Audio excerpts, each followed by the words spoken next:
Hello everyone and welcome to a new video. Why does Final Fantasy VII stick with you? So in this video I'm not really going to talk much about the historical context of the game. Neither am I going to talk much about gameplay or any technical thing because I only played this game last year and this year is 2022, the 25th anniversary of Final Fantasy VII. So my perspective ain't one of seeing this game as a marvel of technology, yet still a very meaningful game. So that's the angle I want to tackle. Not so much the gameplay, but what is it about this game and mainly the story of the game that grabs people regardless of when they got this game. And the first and the main idea of this game is that Final Fantasy has a world that is bigger than the game itself. Now, what I mean by that isn't like a Final Fantasy 15 situation where from the original version up to the Royal version they added stuff that was clearly incomplete. And even with the Royal version you can notice a lot of story threads, a lot of elements of the game that weren't fully explored. Like pretty much a bit of a bit of the game in general, but especially the relationship between Noctis and Luna. It's very feels like a footnote on a game like that. So I don't mean it in the sense of Final Fantasy VII feels like there should have more stuff than what it has. Uh, It's actually the contrary. It feels like it's a living world within your PlayStation. It's immersive to a point where you know that the content you got on the disc is it. It's what the developers made is the game, but subconsciously you feel like this is a real lived world in obviously you don't believe that is part of real life, at least if you don't take the fandom for the game too seriously or to an extreme, but you get the point. It feels like there's more to than what you're able to see, and I think that this slide I think explains very well that idea. All of these events, and they are not necessarily in chronological order, but all of these events take place before the game begins, the actual game. The Cetros, these pseudo human beings that have a deeper connection to the live stream, to the planet. Genova, the alien that came crashing down and was a huge threat to humanity and to the Cetra and to the planet in general. The Shinra Corporation, this corporation was so powerful they pretty much own the world. Professor Gas, the scientist that started the Genova discovery, and you could say the mismanagement of it. Professor Ojo, who took things to a whole nother level, and with Lucretia they birthed Sephiroth, which is the antagonist of the game, and he's the yin to Aerith's yang. Aerith is the last ancestor of the Cetra. She is the last one with connection to the planet. You got the Turks, which involve Vincent, which is relevant to the Lucretia and Professor Ojo arc. You got Zack, who similarly was also experimented on. You got the Genova cells. Then you got a lot of the characters that you meet throughout the game. They have deep uh, deep connections to what I just mentioned that happened before you meet them. Barrett that got his hometown destroyed, Yuffie that saw his hometown become basically a tourist attraction. It became, their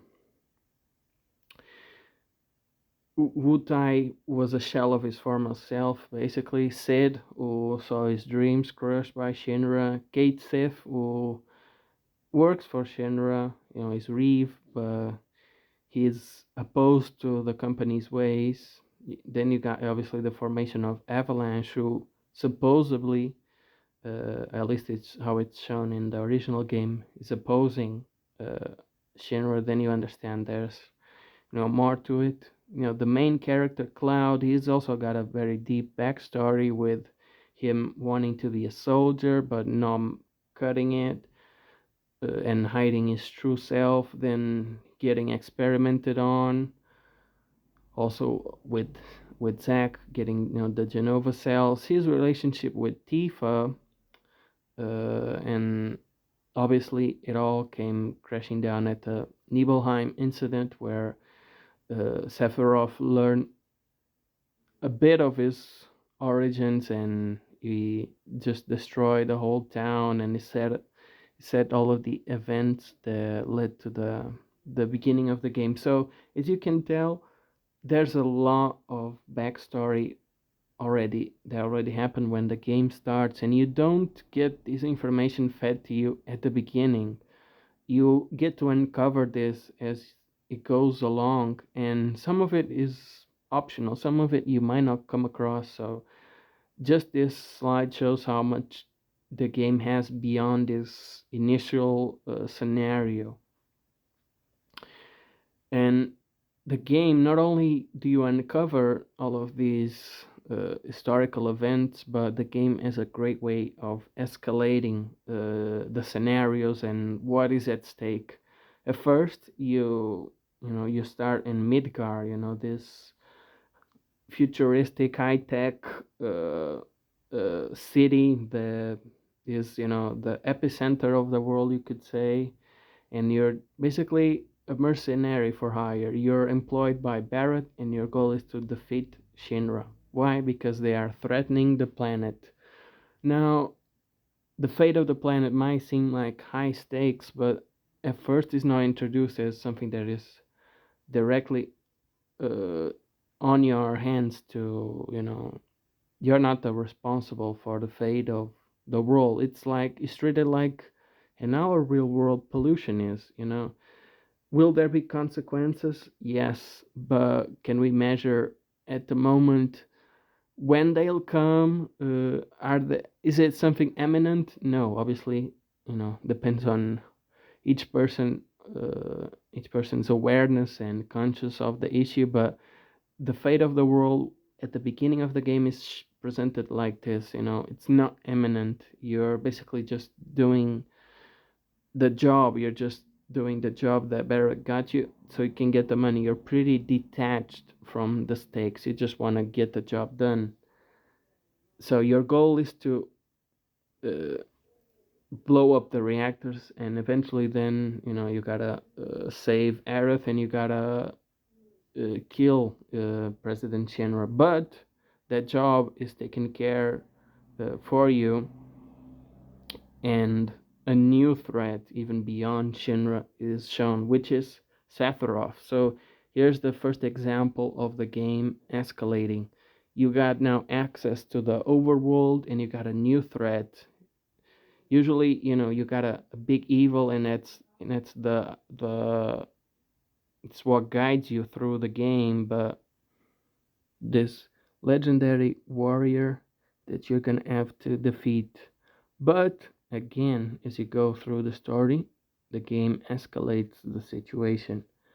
Sephiroth is too good to be bothered with you. You're not fighting Sephiroth, you're fighting pieces of Genova that shapeshift into Sephiroth. The real Sephiroth is in the northern crater, and he's about to become a god. He's gonna summon a meteor, who's gonna open a huge hole in the planet. The live stream is gonna come to repair it, and Sephiroth is gonna absorb all of the energy that the Earth has. They don't call it Earth.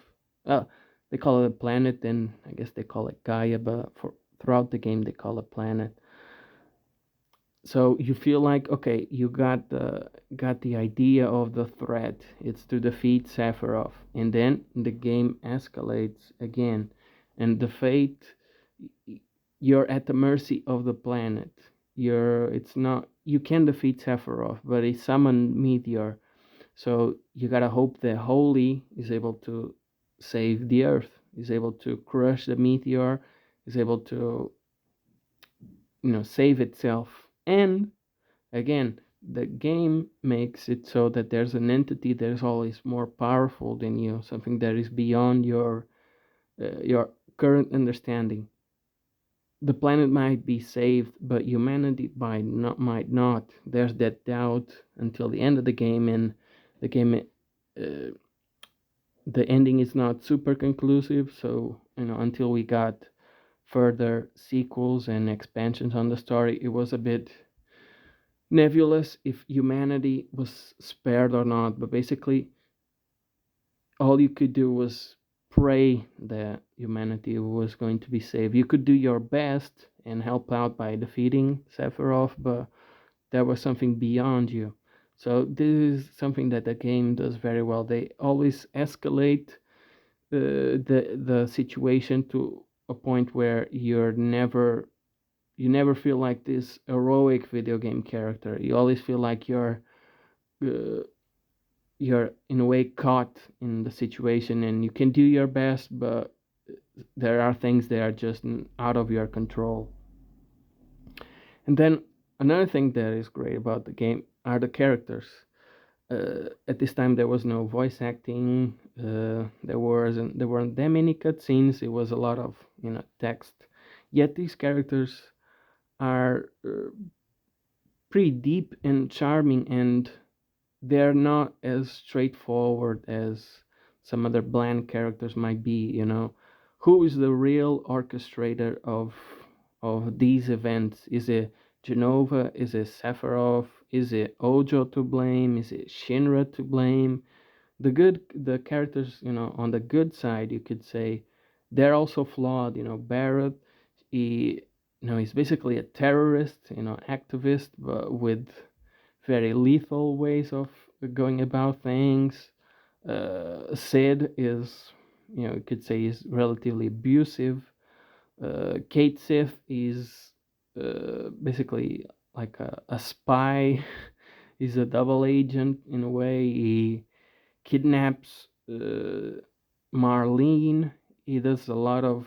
He's an informant for Shinra, so he does a lot of bad stuff too. Uh, Cloud, Cloud, he lives with a lot of insecurities. He tries to be someone who is not. There's a lot of depth to these characters. Even Aerith, who, yes, she in a way is the savior of the world, but it's a fate that was bestowed upon her. It wasn't like she woke up and felt like this was what she had to do. It was the circumstances beyond his control, her control. Even her death wasn't, a sacrifice for the good of the planet. It was an unfortunate event that came at the hands of Sephiroth. And this game, along with its characters, it creates a message and a story that is personal yet is also larger than life.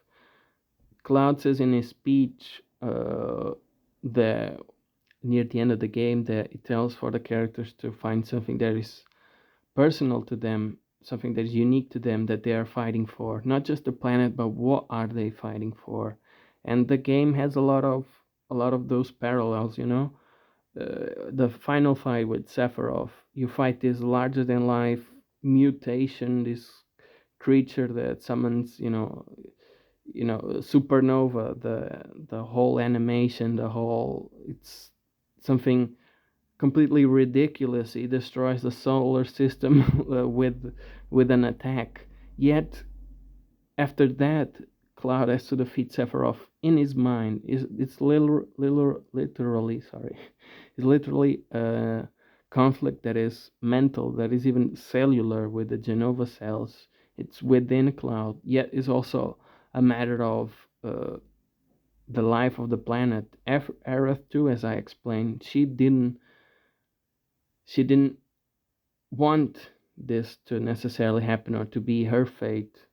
So, in conclusion, these are in my opinion, the reasons why Final Fantasy VII in this case sticks with you. It's the fact that this world as is so charming and so intriguing, because of how it makes things unique to you, but also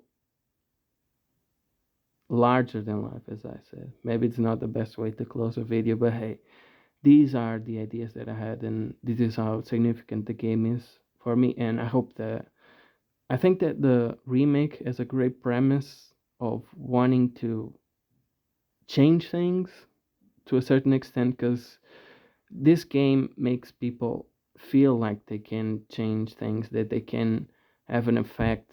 You know, the whole craze of reviving Aerith, you know, it's proof of that. People want to have a stake in the game's event. So this game, I think they got the right idea with Fate, and maybe the execution isn't the greatest, but I personally love part one, and I trust that they will have a great follow up and follow ups. Hopefully, they're revealed soon. So yeah, basically that's the video. That's what I wanted to share. How significant Final Fantasy VII is to me. Thank you all for watching.